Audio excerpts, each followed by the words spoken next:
Ah, maghihimay na isda. Yung mga wala pa po pala nito, pindot na lang po dyan sa baba.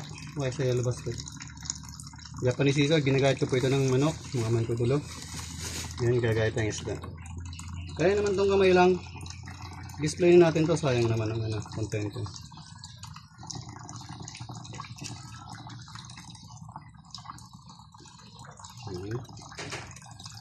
Diba? Bagal pa tayo. Ibanan natin ito. Yung mga mantutulo, pag-iiman yun.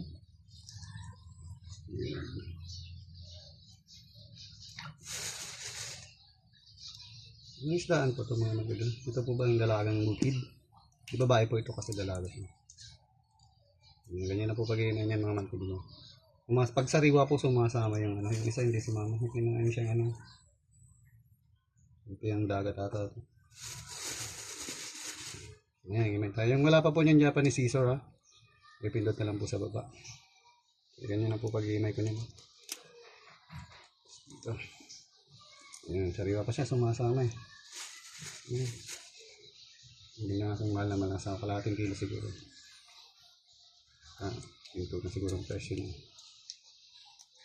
Ayan. Sabawan ko na po sa kamyas. Ayan. Pagka kamyas lalagay nyo. Paulin nyo yung kamyas. May higay magtanggal ng langsa mga magadlo. So ayan. Yung wala pa po yung Japanese scissor natin. Pindot na lang kayo sa baba mga magadlo. Ito po. Japanese scissor.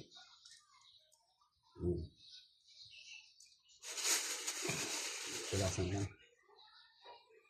Imay tayo na isda.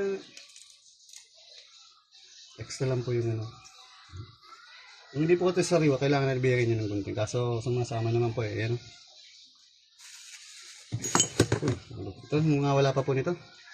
Pipindot na lang po sa baba. O multipurpose na gunting po. Kaya po niya ng manok. Buto ng manok. Kaya yung ribs kaso mapersa na. Ayan. Ayan, tapos na tayo himay ng isda. Yan yung taas sa bawang. Yan ang pumaman ko dalo. Kumain ka lang mga sa. Lagay na sa rima. Laman ko po. Ingat. Yan pumaman ko dalo sa Rob.